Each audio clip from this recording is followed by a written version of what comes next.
شہید محمد خماری کی یاد میں ایک پروقار اور پرعزم واک کا اہتمام کیا گیا، جو ملا فاضل چوک سے شہید محمد خماری ہاؤس تک پیدل ریلی نکالی گئی۔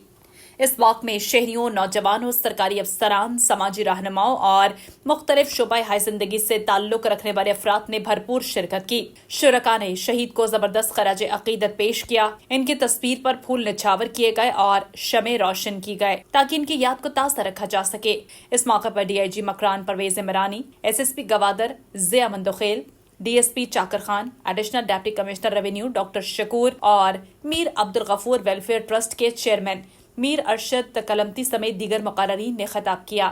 مقررین نے کہا کہ شہید محمد خماری ایک نڈر، باہمت اور پرعزم نوجوان تھے، جنہوں نے مادر وطن کے دفاع میں دہشت گردوں کے خلاف لڑتے ہوئے جام شہادت نوش کیا۔ ان کی قربانی نہ صرف علاقے بلکہ پورے ملک کے لیے ایک مثال ہے۔ مقررین کا کہنا تھا کہ ایسے بہادر سپوت قوموں کی تاریخ میں سنہری حروف سے لکھے جاتے ہیں اور شہید محمد خماری کا نام ہمیشہ زندہ رہے گا۔